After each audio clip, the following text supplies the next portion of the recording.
এবং 2026 সালে তোমরা যারা এইচএসসি বিজনেস ম্যানেজমেন্ট টেকনোলজিতে রয়েছে তোমাদের সবাইকে স্বাগত জানাচ্ছি। দ্বাদশ শ্রেণীর কম্পিউটার অফিস অ্যাপ্লিকেশন 2 এর শেষ রাতের প্রস্তুতি নিয়ে কথা বলবো আজ। অর্থাৎ পরশুদিন তোমাদের কম্পিউটার অ্যাপ্লিকেশন 2 এর পরীক্ষাটি হবে।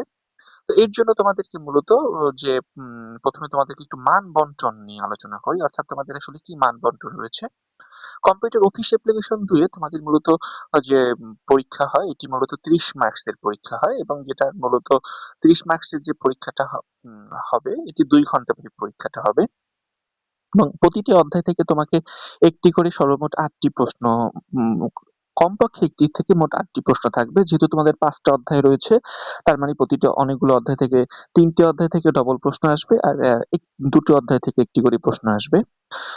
এবং রচনামূলক প্রশ্নের ক্ষেত্রেও ঠিক একই ঘটনা, অর্থাৎ প্রতিটি অধ্যায় থেকে একটি করে মোট 9টি প্রশ্ন, 8টি প্রশ্ন থাকবে, অর্থাৎ 5টি অধ্যায় থেকে তোমাকে প্রশ্ন থাকবে মূলত এই 8টি। এবং সংক্ষিপ্ত প্রশ্নের মার্কস হচ্ছে গিয়ে 2 এবং রচনামূলক প্রশ্ন যেটার প্রতিটির মার্ক হচ্ছে গিয়ে যেহেতু 4 করে এবং 4 5 20, এই 20 আর 10 30 মার্কসের পরীক্ষা অনুষ্ঠিত হবে। এছাড়া ব্যবহারিক তোমাদের মান রয়েছে। তোমাদের প্রথম যে অধ্যায় রয়েছে সেটা হচ্ছে গিয়ে অ্যাডভান্স স্প্রেডশিট অ্যানালাইসিস সফটওয়্যার এবং এখানে তোমাদের প্রশ্ন রয়েছে স্প্রেডশিট কাকে বলা হয়।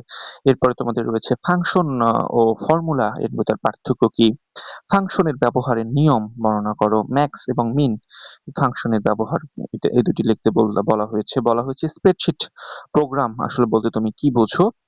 এরপরে আছে কলাম বলতে কি, ফাংশন কি, ফর্মুলা কি, এফআই ফাংশন বলতে কি বোঝায়, লজিক্যাল ফাংশন কি, ওয়ার্কবুক কি। আমরা যদি রচনামূলক প্রশ্নের দিকে তাকাই, স্প্রেডশিট অ্যানালাইসিস প্রোগ্রামে বিভিন্ন প্রকার চার্টের ব্যবহার, অর্থাৎ এইখানে যে সকল চার্ট ব্যবহার করা হয় সেগুলোর ব্যবহার জানতে চাওয়া হয়েছে। পরের প্রশ্ন রয়েছে ফাংশন কি, ফাংশনের প্রয়োজনীয়তা, বিভিন্ন প্রকার লজিক্যাল ফাংশনের গঠন। রচনামূলক প্রশ্নে আরো রয়েছে স্প্রেডশিট অ্যানালাইসিস সফটওয়্যারের বর্ণনা, ফর্মুলা এবং ফাংশনের পার্থক্য। আমরা যদি স্প্রেডশিট সফটওয়্যার চার্টের প্রয়োজনীয়তা, চলতি বছরের জন্য 6 নম্বর প্রশ্নটা অনেক বেশি ইম্পর্টেন্ট। এডিট মেনু এর কাজ বর্ণনা করো, এটাও ইম্পর্টেন্ট বলা যায় অনেকটা। এরপরে রয়েছে বিভিন্ন প্রকার গাণিতিক ফাংশন গঠন ও কাজ সম্পর্কে লিখতে বলা হয়েছে। এরপরে আরো কিছু রয়েছে প্রশ্ন বিভিন্ন প্রকার স্প্রেড ফাংশনের। পরে আমরা যদি পরের অধ্যায়ে যাই, দ্বিতীয় অধ্যায়টা ছিল তোমাদের মূলত ডাটাবেস অ্যাপ্লিকেশন সফটওয়্যার। এখানে সংক্ষিপ্ত প্রশ্ন, অর্থাৎ ডাটাবেস ম্যানেজমেন্ট সিস্টেম বলতে কি বোঝায়, প্রাইমারি ও ফরেন বলতে কি বোঝায়, ডাটাবেস ম্যানেজমেন্ট সিস্টেমের যে এলিমেন্ট অর্থাৎ উপাদানগুলো আছে সেগুলো লেখো। এরপরে রয়েছে ডাটাবেস বলতে কি বোঝায়, এসকিউএল এর বেসিক কিওয়ার্ড গুলো কি কি, ডাটাবেস ফ্রন্ট এন্ড বলতে কি বোঝায়, ডাটাবেস ব্যাক এন্ড জিনিসটা কি আসলে। প্রশ্ন রয়েছে ডাটাবেসের ম্যানেজমেন্ট সিস্টেমের কয়েকটা কাজ, এটা উল্লেখ করতে বলা হয়েছে ডাটা টেবিল কি এবং ডিডিএল এবং ডিএমএল এর পার্থক্য জানতে চাওয়া হয়েছে।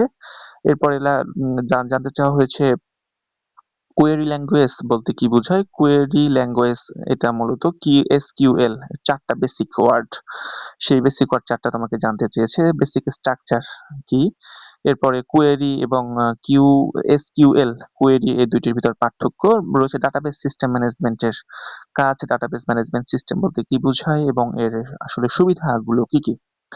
তৃতীয় অধ্যায়টায় রয়েছে মূলত কম্পিউটার নেটওয়ার্কে ব্যবহৃত যে কম্পোনেন্ট সেই ডিভাইস গুলোর একটা তালিকা চাওয়া হয়েছে। সুইচের সুবিধা অসুবিধা, হাব বলতে কি বোঝায়, নেটওয়ার্ক টপোলজি কি, ওয়াইফাই এবং ওয়াইম্যাক্স ডাটা, এরপরে ডাটা কমিউনিকেশন সিস্টেম এ সম্পর্কে জানতে চাওয়া হয়েছে সিমপ্লেক্স বলতে কি বোঝায়, নেটওয়ার্ক প্রোটোকল জিনিসটা কি, বাস এবং রিং টপোলজি বলতে কি বোঝায়, রাউটার এর কাজ কি, ব্লুটুথ এবং ক্লাউড কম্পিউটিং এর সার্ভিস কয় প্রকার, ক্লাউড কম্পিউটিং এর সুবিধাগুলো কি কি।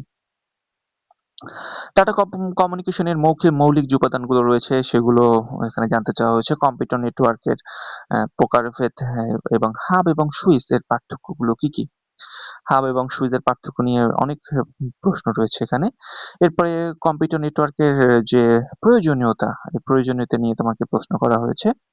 রচনামূলক প্রশ্ন, এটা বেশ ইম্পর্টেন্ট একটা প্রশ্ন। ডাটা কমিউনিকেশন সিস্টেম এবং বিভিন্ন প্রকার ডাটা কমিউনিকেশন সিস্টেমের ভিতর আলোচনা করতে বলা হয়েছে, যেমন যেগুলো রয়েছে প্যারালাল এবং সিরিয়াল ডাটা কমিউনিকেশন, দুটি রয়েছে। ওয়্যারলেস কমিউনিকেশন বলতে কি বোঝায়, ওয়্যারলেস কমিউনিকেশনের বিভিন্ন মাধ্যম রয়েছে, যেমন ব্লুটুথ একটা, ওয়াইফাই একটা, অর্থাৎ তারবিহীন যে কমিউনিকেশনটা হয় সেটা মূলত ওয়্যারলেস কমিউনিকেশন বলা হয়। টপোলজি টপোলজি রয়েছে অনেকগুলো topology, bus topology, ring topology, tree topology.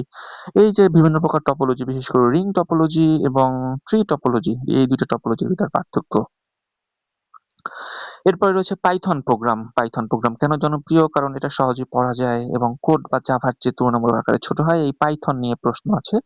Algorithm বলতে কি বোঝায়? যখন একটা অ্যালগরিদম যে পর্যায়ক্রমে ধাপে, ধাপে সমাধান করার যে পদ্ধতি সেটাই মূলত অ্যালগরিদম। অ্যাসেম্বলি ল্যাঙ্গুয়েজ বলতে কি বোঝায়? এর বৈশিষ্ট্যগুলো কি? হাই লেভেল এবং লো লেভেল ল্যাঙ্গুয়েজ এর পার্থক্য।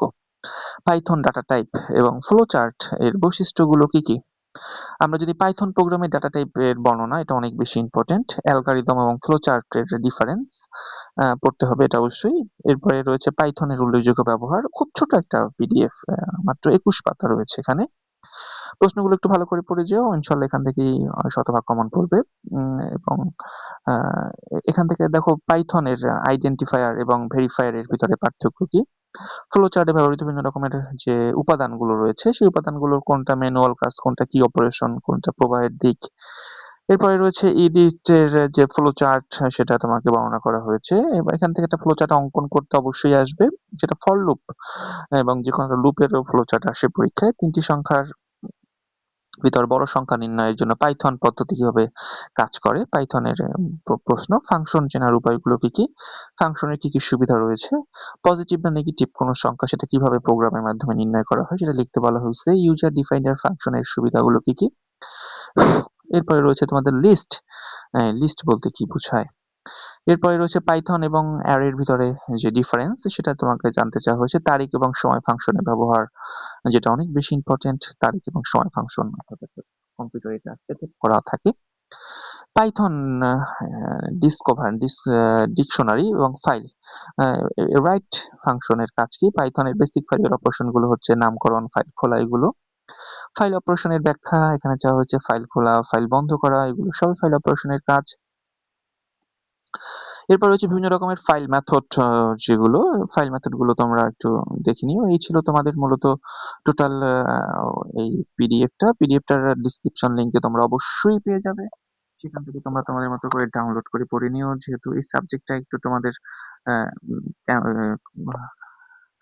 একটু কম্পিউটার রিলেটেড, এর জন্য নতুন কিছু কিছু শব্দ রয়েছে যে শব্দগুলোর সাথে তোমরা সচরাচর পরিচিত না, সেই শব্দগুলো সম্পর্কে একটু ভালো করে পড়াশোনা করে নিও, তাহলে পরীক্ষায় ভালো ফলাফল করতে সহায়তা হবে।